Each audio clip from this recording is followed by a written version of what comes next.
Hi ಎಲ್ಲರಿಗೂ ನಮಸ್ಕಾರ. Welcome to Neha Dhanvi YouTube channel. ಇವತ್ತು ಈ ಎಲೆಕೋಸಿಂದು ಗೋಬಿ ಮಂಚೂರಿ ಮಾಡೋಣ ಅಂತ ಮಾಡ್ತಾಯಿದ್ದೀನಿ. ತುಂಬ ಸಿಂಪಲ್ಲು, ತುಂಬ ಅಂದರೆ ತುಂಬ ಸಿಂಪಲ್. ಯಾವುದೇ ಕಲರ್ಸ್ ಬಳಸದೆ, ಯಾವುದೇ ಸಾಸ್ಗಳನ್ನ ಬಳಸದೆ ಸಿಂಪಲ್ಲಾಗಿ ಮನೇಲಿ ಮಾಡೋಂಥ ಗೋಬಿ ತೋರಿಸ್ತಾ ಇದ್ದೀನಿ. ಈ ರೋಡ್ ಸೈಡಲ್ಲೆಲ್ಲ ಮಾರ್ತಾರಲ್ಲ, ಅದೇ ಥರ ಸೇಮ್ ಅದೇ ಥರ ಟೇಸ್ಟ್ ಬರುತ್ತೆ. ಆದರೆ ಹೆಲ್ತಿಯಾಗಿ ಮನೆಯಲ್ಲೇ ಮಾಡ್ಕೊಳ್ಳೋದು ಬೆಟರು ಅಂತ ಮನೆಯಲ್ಲೇ ಮಾಡ್ತಾಯಿದ್ದೀವಿ. ಏನಿಲ್ಲ, ಒಂದು ಎಲೆಕೋಸು ತೊಗೊಂಡು ಚೆನ್ನಾಗಿ ಅದನ್ನು ತೊಳ್ಕೊಂಡು ಸಣ್ಣದಾಗಿ ತುರ್ಕೊಂಡು, ಈ ರೀತಿ ಸಣ್ಣದಾಗಿ ತುರಿದು ಇಟ್ಕೊಂಡಿರೋಂಥ ಎಲೆಕೋಸಿಗೆ ಶುಂಠಿ ಬೆಳ್ಳುಳ್ಳಿ ಪೇಸ್ಟು 1 ಸ್ಪೂನು, ಮತ್ತು ಖಾರ, ನಿಮ್ಮ ಖಾರ ಎಷ್ಟು ಬೇಕೋ ಅಷ್ಟು ಖಾರದ ಪುಡಿ, ಅಚ್ಚ ಖಾರದ ಪುಡಿ, ಮತ್ತು ಗರಂ ಮಸಾಲ ಹಾಕಿ, ಮತ್ತು ರುಚಿಗೆ ತಕ್ಕಷ್ಟು ಉಪ್ಪು ಸೇರಿಸ್ಕೊಂಡಿದ ನಂತರ ಇದಕ್ಕೆ ಮೈದಾ ಹಿಟ್ಟು ಸೇರಿಸ್ಕೊಂಡು ಇದನ್ನೇ ಎರಡರಿಂದ 3 ಸ್ಪೂನು ದೊಡ್ಡ ಸ್ಪೂನಲ್ಲಿ ಸೇರಿಸ್ಕೊಂಡಿದ್ದೀನಿ. ಯಾಕಂದರೆ ನಾನು ಎಲೆಕೋಸು ತುಂಬ ದೊಡ್ಡ ತೊಗೊಂಡಿದ್ದೀನಿ, ಅದರಿಂದ 2ರಿಂದ 3 ಸ್ಪೂನ್ ದೊಡ್ಡ ಸ್ಪೂನಲ್ಲಿ ತೊಗೊಂಡಿದ್ದೀನಿ ಮೈದಾ ಹಿಟ್ಟು. ಮತ್ತು ಇದಕ್ಕೆ ಕಾರ್ನ್ಫ್ಲೋರನ್ನ ಅದು ಅಷ್ಟೇ 2ರಿಂದ 3 ಸ್ಪೂನ್ ತೊಗೊಂಡಿದ್ದೀನಿ. 2 ಸಮ ಪ್ರಮಾಣದಲ್ಲಿ ತೊಗೊಂಡಿದ್ದೀನಿ. 2 ಸಮ ಪ್ರಮಾಣದಲ್ಲಿ ತೊಗೊಂಡಾಗ ಹಿಟ್ಟು ನೀಟಾಗಿ ಕ್ರಿಸ್ಪಿಯಾಗೂ ಬರುತ್ತೆ, ಮೇಲೆ ಕ್ರಿಸ್ಪಿ ಬಂದು ಒಳಗೆ ಸ್ಮೂತಾಗೂ ಬರುತ್ತೆ. ಈಗ ಯಾರೆಲ್ಲ ಮೈದಾ ತಿನ್ನಲ್ಲ ಮತ್ತು ಕಾರ್ನ್ಫ್ಲೋರ್ ತಿನ್ನಲ್ಲ ಅನ್ನೋರು ಅಕ್ಕಿ ಹಿಟ್ಟು ಸೇರಿಸ್ಕೋಬೋದು, ಅಕ್ಕಿ ಹಿಟ್ಟಲ್ಲೂ ಮಾಡ್ಬೋದು. ಬೇಕು ಅನ್ನೋರು ಅಕ್ಕಿ ಹಿಟ್ಟು ಸೇರಿಸ್ಕೊಂಡು ಮಾಡಿ ಈ ಥರ ನೀಟಾಗಿ ಕೈಯಲ್ಲಿ ನೀಟಾಗಿ ಕಲಿಸ್ಕೋಬೇಕು. ಅದು ಚಪಾತಿ ಹಿಟ್ಟಿನ ಅದಕ್ಕಾದರೂ ಬರಬೇಕು, ಇಲ್ಲಾಂದ್ರೆ ಅದು ನಮ್ಮ ಕೈಲಿ ಉಂಡೆ ಬರಬೇಕು, ಗೋಬಿ ಉಂಡೆ ರೀತಿ ಬರೋ ಥರ ಕಲಸಿ ಇಟ್ಕೋಬೇಕು. ನೋಡಿ, ಎಷ್ಟು ಎಲೆಕೋಸು ಹಚ್ಚಿ ಹಾಕ್ಕೊಳ್ಳೋಕ್ಕಿಂತ ತುರ್ದು ಹಾಕ್ಕೊಂಡಿರೋದ್ರಿಂದ ಅದು ನೀರು ಬಿಟ್ಕೊಳ್ಳುತ್ತೆ. ಇದು ಹಿಟ್ಟು ಕಲಸುವಾಗ ಯಾವುದೇ ರೀತಿ ನೀರಂತೂ ಸೇರಿಸ್ಕೊಳಕ್ಕೆ ಹೋಗಬೇಡಿ. ತುರಿದಿರೋ ಎಲೆಕೋಸಲ್ಲೇ ನೀರು ಬಿಟ್ಕೊಳ್ಳೋ ಚಾನ್ಸಸ್ ಇದೆ. ನೋಡಿ ಎಷ್ಟು ಈ ಥರ ಬಂದಿದೆ. ಉಂಡೆ ಮಾಡ್ಬೋದು. ಈ ಥರ ಉಂಡೆ ಆದ ನಂತರ ಎಣ್ಣೆಗೆ ಬಿಟ್ರೆ ಈ ಉಂಡೆ ಹೊಡೆಯಲ್ಲ, ಅಷ್ಟು ಚೆನ್ನಾಗಿ ಬಂದಿದೆ. ಇಷ್ಟು ಆಗಿದ್ರೆ ಸಾಕು. ಇದನ್ನು ಒಂದು ಬಾಣಲೆಗೆ ಎಣ್ಣೆ ಹಾಕಿ ಚೆನ್ನಾಗಿ ಎಣ್ಣೆ ಕಾಯಿಸಿ,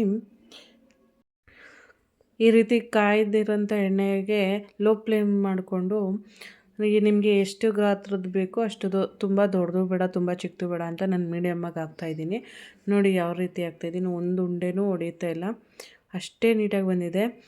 ಕಡಿಮೆ ಹುರಿಲೇ ಬೇಯಿಸ್ಬೇಕು, ಇದು ಒಳಗೆಲ್ಲ ಬೇಯಬೇಕಲ್ಲ, ಆದ್ದರಿಂದ ಒಂದು 5ರಿಂದ 6 ನಿಮಿಷ ಗೋಬಿ ಬೇಯಲೇಬೇಕು, ಯಾಕಂದರೆ ಒಳಗೆಲ್ಲ ಬೇಯಬೇಕು. ನೋಡಿ ಯಾವ ರೀತಿ ಬರ್ತಿದೆ. ಇದಕ್ಕೆ ಯಾವುದೇ ರೀತಿ ಕಲರ್ಸ್ನ ನಾನು ಆ್ಯಡ್ ಮಾಡಿಲ್ಲ. ಬೇಕು ಅನ್ನೋರು ಬೀಟ್ರೂಟ್ ಜ್ಯೂಸನ್ನ ಹಾಕ್ಕೊಂಡು ಕಲರ್ ಮಾಡ್ಕೋಬೋದು. ಮತ್ತು ಇದು ನೋಡೋಕೆ ಬೋಂಡ ಥರ ಕಾಣಿಸ್ತಿದೆ, ಆದರೆ ಆ ಥರ ಇರಲ್ಲ, ಚೆನ್ನಾಗಿದೆ. ಇದನ್ನು ಈ ಥರ ಫ್ರೈ ಮಾಡುವಾಗೇ ನನ್ನ ಮಗಳು ಡ್ರೈ ಗೋಬಿನೇ ಒಂದು 10 ಏನೋ ತಿಂದ್ಕೊಂಡ್ಳು, ಯಾಕಂದರೆ ಅಷ್ಟು ರುಚಿಯಾಗಿತ್ತು. ಕರೆಕ್ಟಾಗಿ ಉಪ್ಪು ಖಾರ ಎಲ್ಲ ಕರೆಕ್ಟಾಗಿತ್ತು. ಎಷ್ಟು ರುಚಿ ಇತ್ತು ಅಂದರೆ ಅಷ್ಟು ರುಚಿ ಇತ್ತು. ನನ್ನ ಮಗಳು ಮಾಡ್ತಾನೆ ತುಂಬ ಡ್ರೈ ಗೋಬಿನೇ ತಿನ್ಕೊಬಿಟ್ಲು. ಅದಾಗೆ ಇಲ್ಲಮ್ಮ ಮಸಾಲೆ ಹಾಕಿ ಮಾಡಿಕೊಡ್ತೀನಿ ಅಂದರೂ ಕೇಳಲಿಲ್ಲ, ಅಷ್ಟು ಚೆನ್ನಾಗಿತ್ತು. ಡ್ರೈ ಗೋಬಿನೇ ಚೆನ್ನಾಗಿತ್ತು. ಆದ್ದರಿಂದ ನನ್ನ ಮಗಳು ಇದೇ ಸಾಕು ಮಮ್ಮಿ, ನಂಗೆ ಮಸಾಲೆ ಗೋಬಿ ಬೇಡ ಅಂತ ಇದ್ಲು. ಇಲ್ಲ, ಒಂದು ಸಾರಿ ಮಾಡಿದ್ಮೇಲೆ ಫುಲ್ಲು ನೀಟಾಗಿ ಮಾಡಬೇಕು ಅಂದ್ಬಿಟ್ಟು ನಾನು ಮತ್ತೆ ಗ್ರೇವಿಗೆ ರೆಡಿ ಮಾಡ್ಕೊತಾಯಿದ್ದೀನಿ. ಒಂದು ಬೌಲ್ ತೊಗೊಂಡು ಅದಕ್ಕೆ ಶುಂಠಿ ಬೆಳ್ಳುಳ್ಳಿ ಪೇಸ್ಟು, ಅಚ್ಚ ಖಾರದ ಪುಡಿ, ಮತ್ತು ಕೆಚಪ್ಪು, ಟೊಮೊಟೊ ಕೆಚಪ್ಪು ಬರುತ್ತಲ್ಲ, ಟೊಮೊಟೊ ಸಾಸ್ ಅಥವಾ ಕೆಚಪ್ನ ಸೇರಿಸ್ಕೊಂಡಿದ್ದೀನಿ. ಮತ್ತು 1 ಸ್ಪೂನು ಕಾರ್ನ್ಫ್ಲೋರ್ ಸೇರಿಸ್ಕೊತಾಯಿದ್ದೀನಿ. ಕಾರ್ನ್ಫ್ಲೋರ್ನ ಒಂಚೂರು ಗಂಟಿಲ್ಲದೆ ನೀರು ಹಾಕ್ಕೊಂಡು, ಗಂಟುಗಳಿಲ್ಲದೆ ನೀಟಾಗಿ ಕಲಿಸ್ಕೊಂಡು ಇಟ್ಕೋಬೇಕು. ಈ ರೀತಿ ಕಲಸಿ ಸೈಡ್ಗೆ ಇಟ್ಕೊಂಡು, ಅದೇ ಕರೆದಿದಂಥ ಎಣ್ಣೆ ಬಾಣಲೆಗೆ ಈರುಳ್ಳಿ, ಹಸಿಮೆಣ್ಸಿನ್ಕಾಯಿ ಹಾಕ್ಕೊಂಡು ಚೆನ್ನಾಗಿ ಫ್ರೈ ಮಾಡ್ಕೊತಾಯಿದ್ದೀನಿ.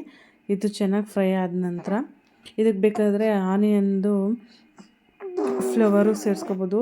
ಮತ್ತು ಮಸಾಲೆಗೆ ರುಚಿಗೆ ತಕ್ಕಷ್ಟು ಉಪ್ಪೂ ಸಹ ಸೇರಿಸ್ಕೊಂಡಿದ್ದೀನಿ. ಕ್ಯಾಪ್ಸಿಕಮ್ ಬೇಕಾದರೂ ಸೇರಿಸ್ಕೋಬೋದು. ನಾನು ಅವೆರಡು ಆ್ಯಡ್ ಮಾಡಿಲ್ಲ, ಇಲ್ಲ ಅಂದ್ಬಿಟ್ಟು ಆ್ಯಡ್ ಮಾಡಲಿಲ್ಲ. ಬೇಕು ಅನ್ನೋರು ಅದನ್ನು ಸೇರಿಸ್ಕೋಬೋದು. ನೋಡಿ, ಇದು ಈರುಳ್ಳಿ ಮತ್ತು ಹಸಿಮೆಣ್ಸಿನ್ಕಾಯಿ ಚೆನ್ನಾಗಿ ಫ್ರೈ ಆದ ನಂತರ ಅವಾಗೆ ರೆಡಿ ಮಾಡ್ಕೊಂಡಿದ್ದಂಥ ಮಸಾಲ ಐಟಮ್ನ ಹಾಕಿದ್ದೀನಿ.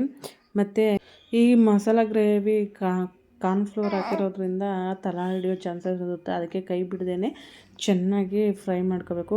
ಸ್ವಲ್ಪ ಗ್ರೇವಿ ಗಟ್ಟಿ ಆದಮೇಲೆ ನಾವು ಎಷ್ಟು ಗೋಬಿಗೆ ಎಷ್ಟು ಮಸಾಲೆ ಬೇಕೋ ಅಷ್ಟು ಸ್ವಲ್ಪ ನೀರು ಸೇರಿಸ್ಕೊಂಡು, ನಮ್ಗೆ ಎಷ್ಟು ಬೇಕೋ ಅದು ಮಾಡಿಕೊಂಡು ಚೆನ್ನಾಗಿ ಕುದಿಸಿ, ಆ ಗ್ರೇವಿ ಚೆನ್ನಾಗಿ ಕುದ್ದ ನಂತರ, ಹಸಿ ವಾಸನೆ ಎಲ್ಲ ಹೋಗಿ ಕುದ್ದ ನಂತರ ಈ ಥರ ಡ್ರೈ ಗೋಬಿನ ಸೇರಿಸ್ಕೋಬೇಕು.